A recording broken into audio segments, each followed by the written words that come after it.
In today's video, we cover 60second, the current global rank 1 TFT player who has a whopping 2,000 LP, 400 LP higher than the next highest person in the world. 60second is often referred to as the Setsuko of China because of his great manners and friendly demeanor. No, he's not. He's very bad. We examine how 60second approaches tournament play against the very top players in his region while playing an augment that the data says is quite bad and is barely making anyone's tier list. All right, let's jump into it. So 60second just played 2 games in tournament in the Warrior Cup. He went first and 8th, so basically right where he started, right? 4.5 average placements. Okay, we start again. This tournament is really important for the qualifiers for China Regionals. China Regionals is prize pool wise as big as the World Championship for the most part, slightly less.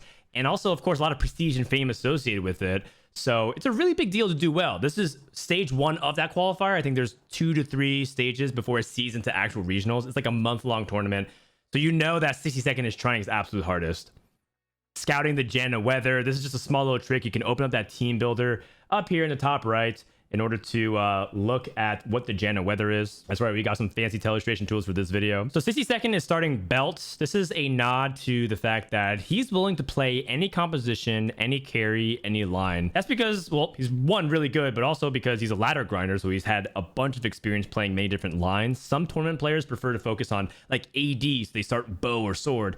Some people decide to start Rod and Tier because they want to play AP carriers like Twisted Fate and Nico. This guy is willing to play anything. And frontline, the nice thing about starting defensive component is that frontline tends to play the same type of items. You have, in this case, belts. You have like Warmogs or Sunfire, Redemption, these belt items. You can combine it with resistance items like Bramble Vest and Protector's Vow and Dragon's Claw, things of that sort. This is essentially 60second saying, I want the game to come to me. Let the items that are offensive kind of dictate the direction that I go. And I want to make sure my front line is always really good. So right off the bat, we get offered Wukong, Lucian, and Ezreal. He has like pairs of a couple of things that could go really nice with it. Like you can put Lucian with the Pantheon pair. This is, I believe, the support Lucian augment that gives AP plus stacking AP. So it's called Enhanced Ammunition. One of the strongest augments for Lucian in general. In fact, if you look at the current data of it, Lucian Enchanted is 4.0 average at 2-1, which is the only time you get average. That's really, really good. It's actually one of the best augments you have in the game. That being said, he doesn't have any tiers, so it's actually kind of difficult in order to get the blue buff for Lucian, and he doesn't have any like the other units like Blitzcrank, Silas, and Camille, so kind of an awkward spot. Wukong Cyclone is not really a thing, and Rising Spellforce, the nice thing about Rising Spellforce, he does have 2 out of 3 underground. But Rising Spellforce data-wise is actually one of the weakest augments. Oh my god, he's actually picking it. Okay, so he does have the underground start, which is really nice. But just to kind of show you guys what I'm talking about, if you look up Rising Spellforce, this augment is a 5.10. In fact, go back to the hero augments. It's one of the worst augments in the game at 5.10. And if you compare it to 2 costs, when you're comparing it to units at its tier, right? Assuming everyone has an equal power level, he's picking the 3rd worst performing hero augment at Masters Plus currently on the patch. Already kind of a spicy game. And we also mentioned that Ezreal wants blue buff just like Lucian does. He does have a rod though, so he can start playing off of that. He also slammed Warmogs onto a 2-star Renekton and leveled at this point, trying to actually play for streak, which is kind of unusual. You look at a lot of the underground players, they're okay losing 5 in a row, kind of going for like a cash down in the middle of stage 3, then trying to play from behind. But he is saying that I want to stay competitive, and I think that my board is actually not that bad because I can preserve HP. Hold on a second. We just hit Sona, so now we can play 4 underground and now start to really stack those underground heists. This is really powerful. So yeah, his board is a lot weaker. Make no mistake. He just lost Renekton 2 with that Brawler synergy. That Brawler bumped that Warmogs. But this is the time to be able to capitalize on it. And this is possibly a way that he can make up that deficit of that blue buff. Underground does give you items, right? If it gives you that tier, if it gives you the exact components that you need, that's a way you can make up sort of this long standing drought of what you need for your items. If you don't get blue buff by stage 2, stage 3, maybe that underground can compensate for it because of that heist. Interesting to note. Oh, nice. Vi 2. Also checking the admin. Really nice. Looks like it's heal 300 HP, 250 HP based off conditions like, ally death, things like that. Attack speed is what he chose. His first option was attack damage, not particularly super powerful. I like his positioning, by the way. His positioning is like this in one giant line, and that's because he's trying to focus fire on any tank, right? If he sees, you know, an individual unit, in this case, it's Silas. But let's say there were 2 tanks next to Silas. He'd be focus firing, not spreading out his damage. Also, he has it kind of stack ranked in terms of the units that he thinks will be the most important. So he's putting Kale in front of Sona because Sona is a much more valuable unit to heal multiple targets, right? And also because Ezreal is the most important unit to deal damage. So he actually kind of rank filed them. Kale doesn't really put out that much DPS. The irony, of course, he ends up winning versus the other Sivir player. By the way, that Sivir player is a really important note of what is going to feed into 6 seconds game plan.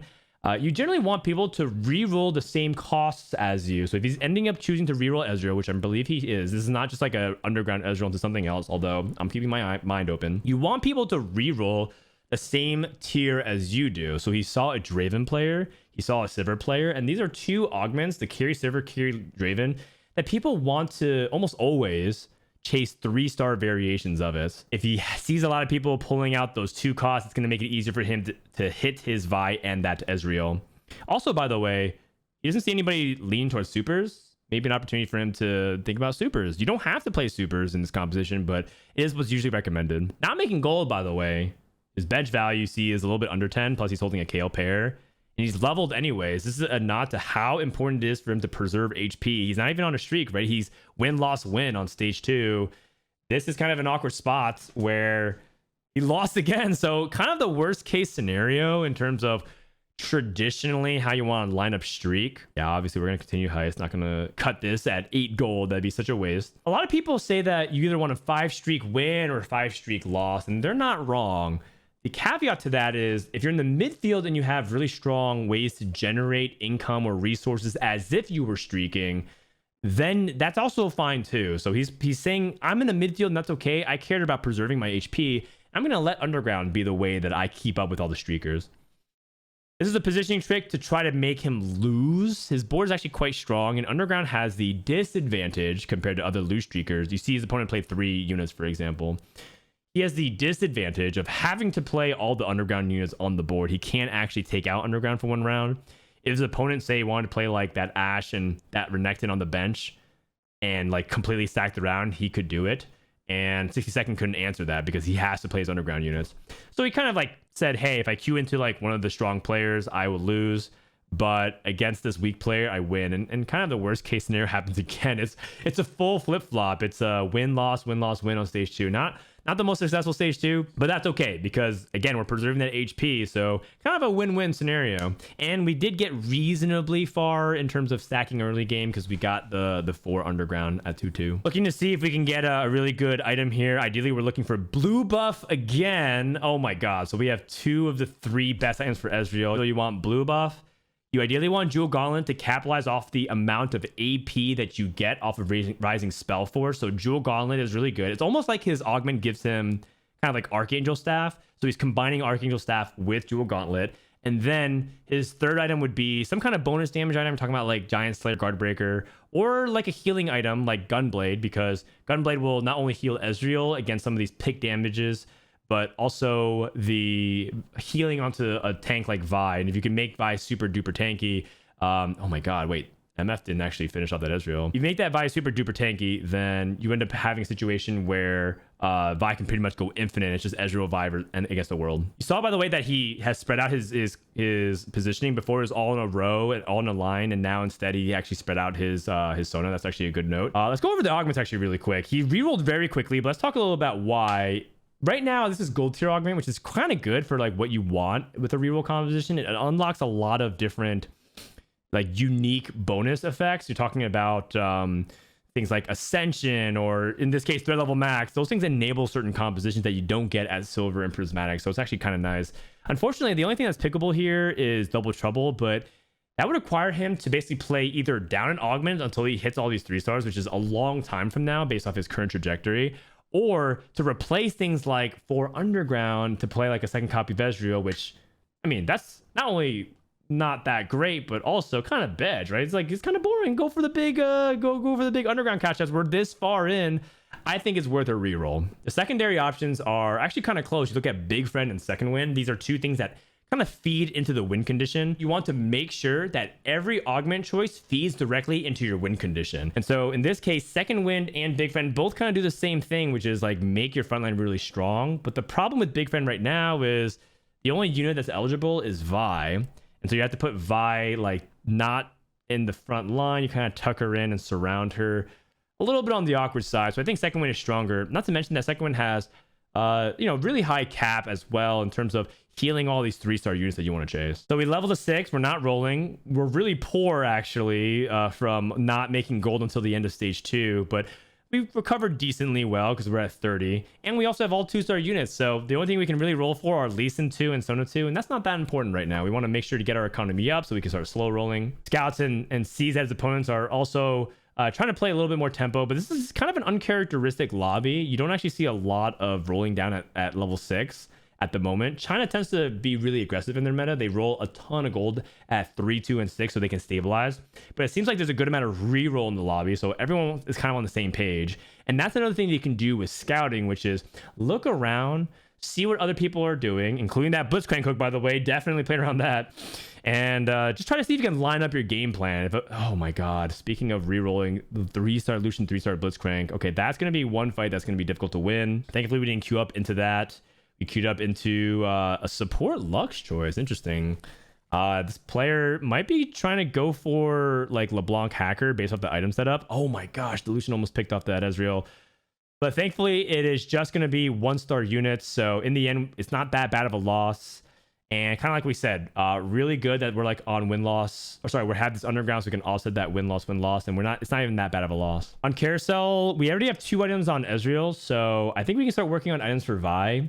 If you think about, underground, again, let's say you get like a really strong offensive item for Ezreal, Mana Zane or whatever, then that means that you want to keep that item slot free. Not to mention, you want to bring balance to your composition. Let's say underground is not item based and it's just like, 3 tactician's crowns and like 200 gold. Let's just say something like that. You make sure that you keep the item slots available.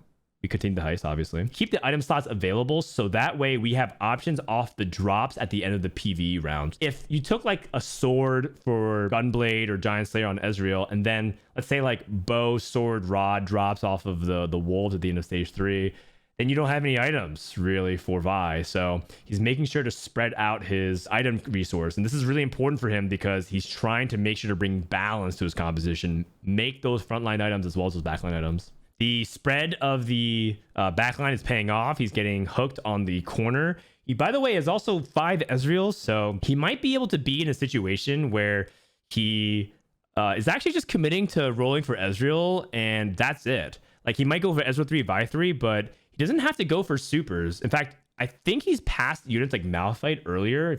I remember seeing it in a previous shop. He's not holding units like supers because if you think about conceptually what supers do, supers give you bonus damage onto your team based on how many 3-stars you have. And if you just play quick draws also give you bonus ability projectile damage. So they are comparable in terms of like what they're trying to accomplish. And so it's not that supers are bad by any means or that he shouldn't be going for supers. It's just that he's keeping his options open. Like he could theoretically just hit Ezreal 3, maybe Vi 3, and then just push levels and play 4 quick draw, and that's his composition. You don't have to just stay on supers just because the guys tell you that's what's recommended. Okay, ends up taking a 3-unit loss. Again, we're not beating things like this Blitzcrank. The awkward part of this composition is the mid game because underground isn't giving a lot of power and you're starting to lose a lot. Okay, so we're going to slow roll here. It makes no difference if we have 50 gold or 100 gold. You still get 5 interest gold, so you roll down to 50. He is holding some of his supers units though, so it's interesting. So now we've passed Gangplanks, we've passed Malphites at this point, or at least I think we did, and now we're starting to collect them. And this is a really late supers acquisition. This is basically stage 4, essentially stage 4 since we started acquiring supers.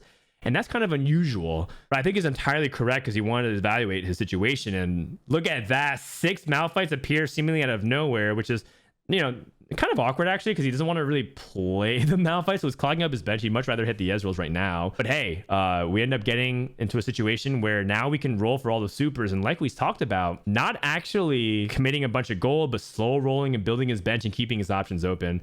He sees his opponents playing Rel 3, by the way, so that helps pull even more 2 cost. A nice little thing to note that, like, you know, his opponents are not playing around Supers Draven, they're playing around Defenders Draven. Also a really encouraging sign, because a lot of his damage is ability power, and so defenders aren't really as effective.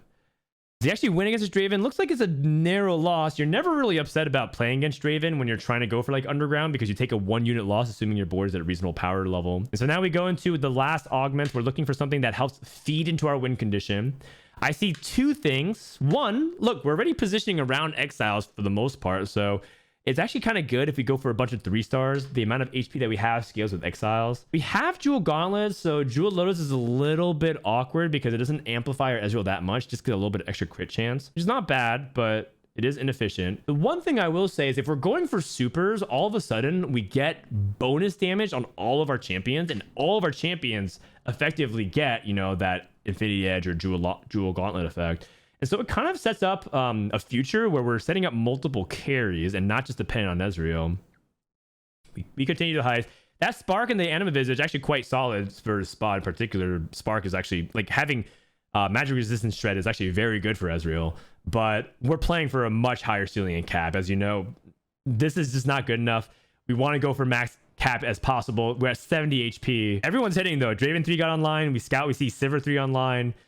We might consider start to roll a little bit deeper below 50 soon. You want to match the tempo lobby. You don't want to be like, hey, I have 7 copies of Ezreal, 6 copies of Vi, you know, 7 copies of Malphite just chilling, and I'm just gonna slow roll, and everyone else is like beating you by, you know, 6-7 units at this stage of the game.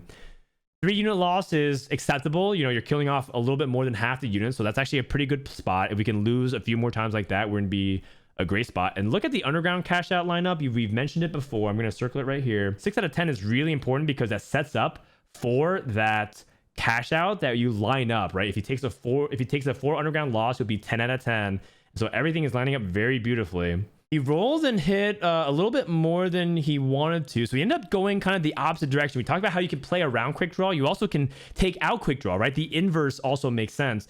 If supers gives you that power boost, you don't have to play quick draw as badly because you get that power boost from supers. Not nearly as important. I love the fluidity of his game plan, and the best part is he gets to hold that extra Malphite, and he rolled once or twice. If you have 46 gold, that's no difference than having 40 gold. So at that point, if you're holding 8 Malphites and, you know, 7, you know, Vi's, whatever, roll once and let's see what happens, right? Roll twice and go down to 40. 40 to 46 is no diff. So you might as well just peek and see what's behind the curtain. And as a result, he hits that Malphite 3. So a little bit fortunate there. I did notice, by the way, that he didn't have that supers in. So this was just more of a 1-turn rental of that 4 underground. But now he's 10 out of 10. And he did lose by like 6 or 7 units. So I think this is the part of the game where you have to think about probably sending or at least rolling a little bit more gold.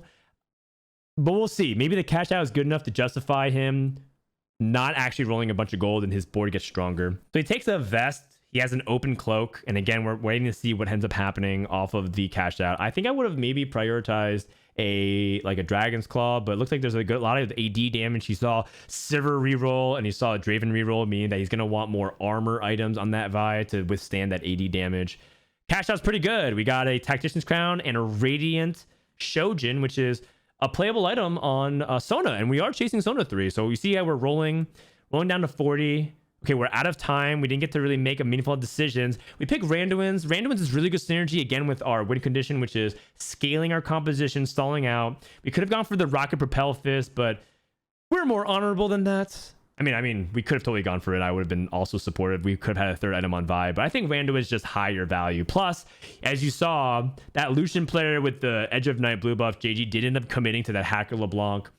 And clumping up is one of the ways that you can beat Hacker. In fact, a fun little positioning tip is that Hacker tends to target whatever's closest on the back row, meaning that if the LeBlanc Hacker jumps here, she's always going to target anything that's around these dots that I'm putting onto the screen instead of the Ezreal, even if the Ezreal is closer. And so this is like a way that he's manipulating positioning to try to get max value against his opponents. At this stage, he's also recognizing, hey, that was a pretty strong board. I didn't lose. I'm not going to roll again. Positions around the Blitzcrank hook. The hacker's on the wrong side. Gnar is not that strong. It's not killing the soda very quickly, and that second one is really clutch. That healing, that resistances. Wow. Okay, so this was the best case scenario. We chose not to roll. We greeted our gold, and we were able to get double win. So we're slow rolling again, trying to see if we can get this Ezreal 3. I think at this stage of the game, I want to probably send and hit Ezreal 3. By the end of stage 4, just understanding how people are lining up timings, that's when everyone gets the remainder of their item components. So you expect, 3-item carry, 3-item fight line. You expect people to commit a bunch of gold. A lot of people level to 8 at this point and roll down to 0 to hit their 2-star 4 costs. So at this stage, you want to make sure that we're strong. You could go for Ionic Spark. Okay. Chooses instead to go for a Death Cap onto Sona. I'm not sure if I entirely agree with this concept, but I mean, having a triple item Sona 3 is also really powerful. So I think that's also appropriate. I guess what it is it's not that bad of a choice. It's just something that I think I would have prioritized Ionic Spark. That's kind of like a small granular thing because I want to have that resistance shred. Oh, hold on a second. He actually chooses to level to 7. And now he's positioning around the Draven hacker trying to clump and see if this Draven will end up targeting the front line instead. And so this is a really interesting decision because we talked about how he wanted to spike on 5-1. The only spike he got was making that Gangplank 2 during the PvE round. He rolled down to 20 gold or so and didn't actually spike. So he said, I need something to actually make my comp more powerful. So he levels to 7, places his 8th unit because he has that Tactician's Crown, and he has this cow, this Alistar in now to give him the Aegis and the mascot. And that could be like a nod to the fact that he just recognizes that he's low on HP. He doesn't want to like take too many losses and get 5th here. I think that'd be a pretty big travesty. One of his opponents hit Gnar 3. A lot of people are continuing to start getting online. His positioning is not working out. He positioned against a hacker and it did not end up working out. So he's trying out something new. Belt on Lee Sin is generically okay because he's a brawler. He gets more HP bonus off of it. Dodges Zephyr, very nice. And something actually that's happening is he actually was on the correct side for Infinity. And this is actually a small little tip, but if you know Infinity is like right here, and they're always going to spawn within this radius, you can have your AoE units like Ezreal target that and deal a lot of damage. So you saw like Fiddlesticks, for example, took a lot of AoE damage, and as a result was not nearly as crazy powerful because Ezreal was able to apply a lot of damage to that. 8 Ezreals, 7 Lee Sin, 7 Sonas. This is a lot of the same thing. At this point, I think I'd be tempted to roll. He's scouting first to make an informed decision, but I'd be tempted to roll to see if I can hit Ezreal 3. I think it's really, really important at this stage of the game. And does hit it because 30% is still not that bad, right? 30% right over here on your 2 costs is still actually a pretty decent amount. And you see some people actually trying to roll at 7 for multiple things. Rolling at 7 is the best if you need to prioritize a 3 cost while also rolling for 2 costs. So he does end up hitting this Ezreal 3, going against Lucian. Lucian's having a real difficult time penetrating through that front line. You talk about Randuin, Second Wind, 3-star units. That's a big reason why he was moving up the clump in that way, because let's say he was fully clumped over here and Lucian was targeting the front line in this way. Assuming he gets past this front line, the Lucian bullet, as you know, will keep going and maybe hit his Ezreal. So very nicely done to draw aggression away from his Ezreal, not greeting Ezreal with the Randuin's value. I think a lot of people say like, oh man, if I have Randuin's, I want it on my carry because I want my carry to be tankier. We're looking for a 3rd item on Vi with the Protector's Vow ended up getting taken. So I guess we have to take another item for Sona. Actually we have a tier. We have a belt, so we can make a redemption. It's actually not bad at all. And redemption could be a nice way to heal up. Again, keep that synergy with the Randuins. I think actually in hindsight, and we have the Ornn item. Okay, so everything worked out pretty nicely. The Ornn item could have given us Eternal Winter, could have given us, Death Defiance, even another Blitzcrank hook, right? Things like that. That does make things really complicated because now he had to position everything as if everyone has a potential Blitzcrank hook. Nice opportunity to get the Vi into the face of that Warwick. You saw that positioning. The LeBlanc hacker came down the center and targeted MF over here. because she was the closest on the back row. And so really good heads up play, making sure that no one gets any free wins by hooking his Blitzcrank or getting the hacker to target his Ezreal for free. Really nicely done so far. And because of the way he's mapped it out and protected his HP, he's on a 3 streak, and it looks like top 4 is guaranteed. The Gnar player crucially has gone down. Gnar's a really threatening composition into giant clumps because he hits a big AoE around his big swipe. They were trying out all kinds of positioning. Now, instead of a C row carry cubby, we're trying a B row. So we see these like shoulder positionings, right? Like A, B, C, D is how we kind of notate things in TFT, kind of like chess, but for whatever reason we go top down, I guess, because we don't really interact with our opponent's board during our turns. And so he's positioning it B7 or C1. And you can see that even though the fact that he had Ezreal all the way up into the second row right here, he was the last to be targeted. Same thing with his opponent. His opponent was doing the exact same mirror positioning. This is a nice little trick, a positioning trick for anybody who's trying to find a way to mitigate access to the back line while also making sure that your carry is protected while playing on the second row. You can also do the same thing if you're playing like Knife's Edge and Battle Mage. It's a good way to protect your carry. The caveat is, let's say your opponent's like, has a Garen like right here. You don't want Garen stunning your entire composition because you're all clumped up in the shoulder. So just be very careful about it. It's not something that you do like a lot. It's something that you do every now and then. Okay, we have 3 items on Vi, 3 items on Ezreal, 3 items on Sona. So this is like a utility item. Looks like it's ZZ Rod. It helps stall. I would have been okay with Zeke's as well, but not that important on Ezreal, who ends up being more of a spellcaster than attack damage. He hit Sona 3, which is really strong. I think I would roll a little bit for Lee Sin 3 as well, just because I feel like the supers at this point is like kind of valuable. I don't really know what we're going to play on 8. I think we're holding this Kaisa on the off chance that we do go to level 8 so that we can play a 3rd quick draw, that extra bonus damage. Oh my goodness. Sona's taking aggression from Lee Sin. Did you see that? Lucian is firing this way, and because Lee Sin ends up dodging this way, it ends up hitting the Sona. Very, very funny. But looks like everything works out okay. So a couple of hiccups in our positionings. Ezreal also managed to survive against the MF ult. At this point in the game, the reason why I'm putting so much emphasis is because our composition is done. There's not really too much to really think about outside of do we roll for Lee Sin 3. It's about making sure we're min-maxing our positioning tools as a way to get maximum damage, but also reduce our opponent's ability to get optimal setups. I like all the question marks, by the way. This is chat messages. It's a feature of Chinese streams, hence why we have the quality option. Chinese streams, to have their chat as an option to scroll across the screen, and it looks like the bewilderment of the viewers of how their streamer or their content creator is high rolling is a universal language. Question mark, question mark, question mark. That applies all over the world, regardless of where you are as a TSC fan. We do end up getting a nice angle on this Draven. Looks like this Draven just got stuck, and Hacker Draven, when you position around it, looks actually something that's pretty beatable. It does end up being a 1v1, and that player is level 9. Looks like at this point, we are down a unit. We are level 7 with the Tactician's Crown. So going to 8, we actually have nothing to roll for anymore at 7. It's just Misfortune. So we can go to 8 instead and think about how we can get Misfortune 2. Our opponents are trying to cap out with legendaries, and they have a really strong setup. They have 2 Zekes onto the Draven as well. So this is very close to max cap. We also saw your opponent took out Hacker. Okay, so now because our opponent took out Hacker, they don't have any Blitzcrank hook. We can full clump. But because we full clumped in the corner, we're kind of in the range of a bunch of things like the Fiddlesticks and the Urgot casting. It didn't really matter for this fight, though, so everything looks good so far. That HP lead is massive. We're going to have to win basically 3 more fights, I think, because even if you dealt max damage twice in a row, we still go to stage 7. I think about like what's the most disruptive. We pick up Dragon's Claw, which is kind of interesting to me. Dragon's Claw is... Oh, nice, another cash out.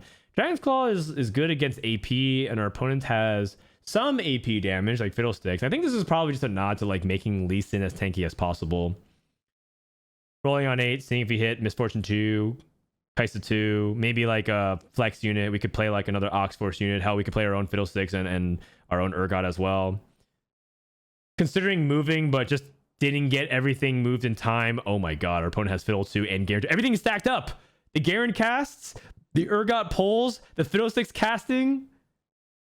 Oh, their opponent Garen didn't cast again, and our second one kicked in.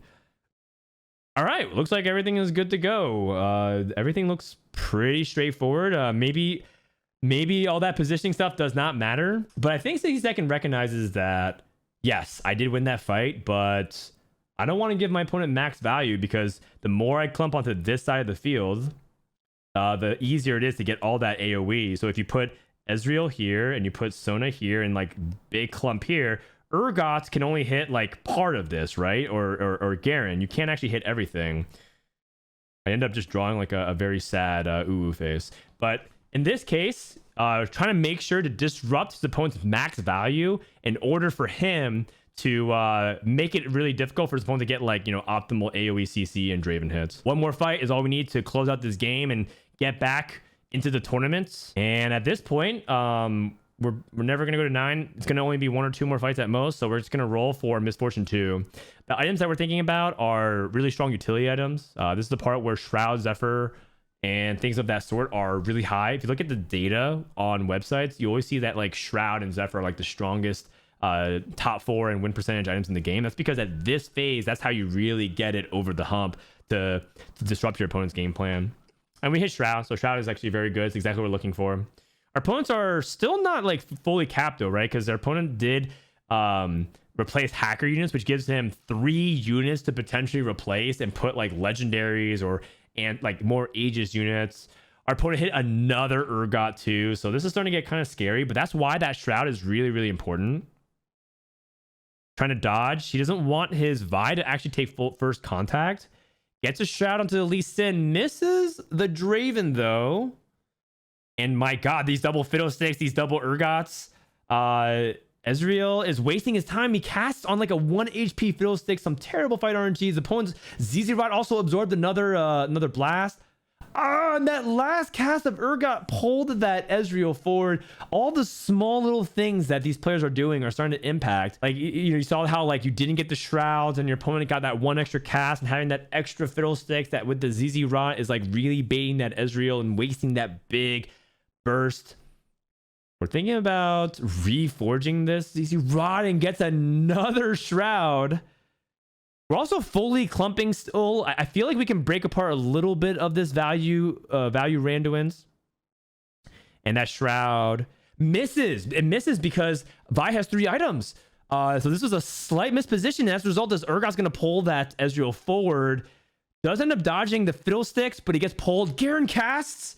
So Ezreal gets stunned again.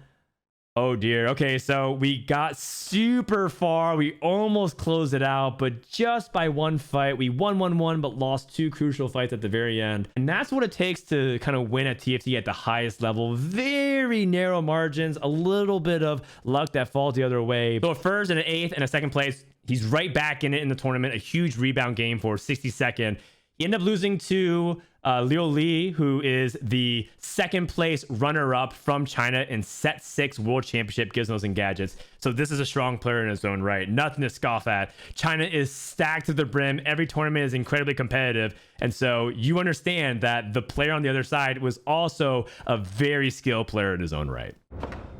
It is I, baby. And I have decided to drop all the charges on Mr. Milk. Bet. You like Blackpink? Yeah, sure. Let's go see Jisoo. Whoa.